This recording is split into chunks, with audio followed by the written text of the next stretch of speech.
কোটা আন্দোলন। কোটা আন্দোলন থেকে বাংলাদেশে অনেক কিছু আসছে। কোটা আন্দোলনের মাধ্যমে বাংলাদেশে অনেক বড় বড় নেতাকে আমরা চিনতে পেরেছি। কোটা আন্দোলনের মাধ্যমে অনেক নেতা বাংলাদেশে তৈরি হয়েছে, অনেক দলও তৈরি হয়েছে। 2018 সালে কোটা আন্দোলন হয়, বড় সড়ো কোটা আন্দোলন। সেই আন্দোলন থেকে একটি দল বের হয়, তার নাম হচ্ছে গণ অধিকার পরিষদ। বর্তমান যারা ট্রাক মার্কা নিয়ে রাজপথে আছেন, এই গণ অধিকার থেকে যে নেতারা আসছেন সেই নেতারা মোটামুটি মানে গণ অধিকার থেকে না, কোটা আন্দোলন থেকে যে নেতারা আসছেন, কোটা আন্দোলন থেকে নেতারা আইসা গণ অধিকার নেতা হয়েছেন। এই লিডাররা কিন্তু মোটামুটি মানুষের কাছে একটা বিশ্বাসযোগ্য লিডার ছিলেন এবং তাদেরকে মানুষ ভালো ভালো সাপোর্ট করতো, ভালো পরিমাণ সাপোর্ট তারা পাইতো। কিন্তু একটা সময় তাদের কিছু সমালোচনা, তাদের বিরুদ্ধে কিছু সমালোচনা ছড়িয়ে পড়ে, অর্থ কেলেঙ্কারি, মোসাদের সাথে সম্পর্ক, তারপরে এই ধরনের স্বার্থন্বেষী কিছু প্রোপাগান্ডা, তারা বলতেছে প্রোপাগান্ডা, জনগণ বলতেছে এটাই সহি। যাই হোক, এই কিছু বদনাম ছড়ানোর কারণে তাদের থেকে মানুষের আস্থা কিছুটা কমে যায়, তাদের নিজেদের ভিতরে দলাদলি হয়। আমরা জানি গণ অধিকারের একাধিক দল আছে এবং দেখলাম আমরা সেটা নিয়ে যাক, সেই কথাগুলো আমরা বলতে চাচ্ছি না। আজকে আমরা 24-এর আন্দোলনের কথা বলতে চাচ্ছি। 2024 সালের জুলাই আগস্ট গণ অভ্যুত্থানের এটাও কোটা আন্দোলন থেকে শুরু হয়। প্রথমে কোটা আন্দোলন, তারপরে এক দফা আন্দোলন, তারপরে সরকার পতন। সবই শুরুটা হয়েছিল কোটা থেকে, স্টুডেন্ট আন্দোলন থেকে। তো এই স্টুডেন্টরাই, তারা তখন সমন্বয়ক ছিলেন, সমন্বয়ক থেকে কিছু উপদেষ্টা হয়ে গেছেন, কিছু সমন্বয়ক রয়ে গেছেন, কেউ কেউ ভালো ভালো পদে চলে গেছেন, আবার কেউ আগের পজিশনে পড়ে আছেন। তো যাই হোক, এই যে সমন্বয়করা স্টুডেন্টরা, তারা অলরেডি আপনারা জানেন যে জানুয়ারি ফেব্রুয়ারিতে দল নিয়ে আসতেছে। সেই দলটার নাম কি হতে যাচ্ছে এই মুহূর্তে? সেই দলের নাম হচ্ছে, আপাতত সম্ভাব্য নাম হচ্ছে জনশক্তি।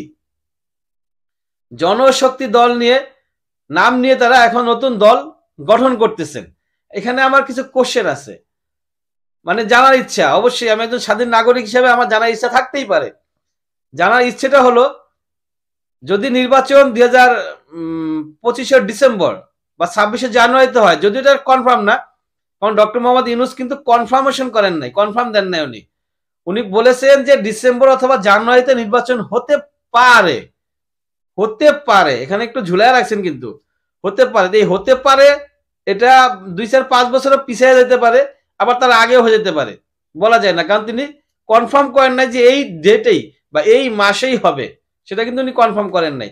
তো যাই হোক, ডিসেম্বর বা জানুয়ারি, হাতে আছে 1 বছর। এখন এই 1 বছর, এই 1 বছরের মধ্যে এই জনশক্তি কতটা জনশক্তি অর্জন করতে পারবে, এটা হচ্ছে আমার কোশ্চেন। পূর্ববর্তী যে দলগুলো ছিল, বিএনপি, আবার জাতীয় পার্টি, আওয়ামী লীগ, অনেকেই বলতেছে আওয়ামী লীগ জাতীয় পার্টিকে নির্বাচনের সুযোগ দেওয়া উচিত।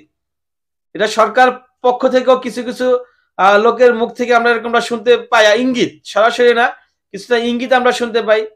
এবং অন্যান্য অনেক বিএনপিও বলছে আমাদের কোনো বাধা নাই, জনগণ মেনে নিবে, জনগণ হচ্ছে বহিষ্কারের অধিকার জনগণের, তারা ভোটের মাধ্যমে বহিষ্কার করবে। তা আওয়ামী লীগ নির্বাচনে আসতেই পারে, বিএনপির পক্ষ থেকে কোনো বাধা নাই। তো বড় দল যেহেতু বিএনপি, তাদের বাধা নাই। জামায়াত ইসলাম, তারাও ইঙ্গিত করেছেন বাধা নাই। আমার কোশ্চেন হচ্ছে, আওয়ামী লীগ, বিএনপি, জাতীয় পার্টি, জামায়াত ইসলাম, এই যে বড় 4টা দল, এর বাইরেও আরো খুচরা খুচরা অনেক দল আছে।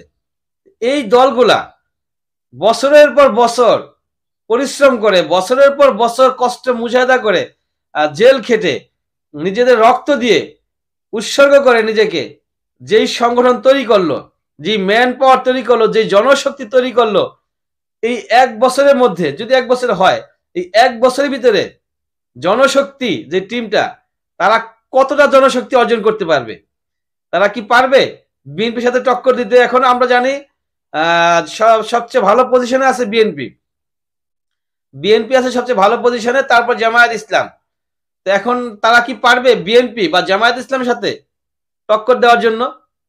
তাদের সাথে কুলাইয়া ওঠা কি সম্ভব? অনেকেই দেখলাম চা স্টলে বলতেছে যে একটা সিটও পাবে না। তো যাই হোক, আমরা সেরকমটা আশা করি না। যেহেতু তারা নতুন দল নিয়ে আসতেছে, তাহলে আমরা আশা করবো তারা ভালো পজিশনে যাবে, রাষ্ট্র গঠনও করতে পারে তাদের চিন্তা ভাবনা। তারা তো হুঁশিয়ারিমূলক কথাও বলেছেন যে নতুনদেরকে বাদ দিয়ে, তারুণ্যকে বাদ দিয়ে, তরুণদের বাদ দিয়ে যদি সরকার গঠন করা হয়, সরাসরি সরকার গঠনের কথা বলছে, সরকার গঠন করা হয় তাহলে ভালো হবে না। কি হবে না? ভালো হবে না। আরো অনেক অনেক কথা বলছে, মরিচিকার মতো স্বপ্ন হবে ওদেরকে বাদ দিয়ে দেখলেই হয়। যাই হোক, সেটা নিয়ে আমরা পূর্বে আলোচনা করেছি, প্রয়োজনে নির্দিষ্টভাবে শুধু সেই টপিকস গুলো নিয়ে আবার পরবর্তীতে আলোচনা হবে ইনশাআল্লাহ। তাই সবচেয়ে গুরুত্বপূর্ণ যে কোশ্চেনটা আমার, সেটা হচ্ছে যে এই চার দোকানের কথাটা কি সত্য হবে কিনা, যে তারা একটা সিটও পাবে না, 300 আসনের ভিতরে একটা আসনও তারা পাবে না। এই কোশ্চেনটা নিয়ে আপনারা একটু চিন্তা ভাবনা করবেন। সবাই ভালো থাকবেন। আসসালামু আলাইকুম ওয়া রাহমাতুল্লাহ।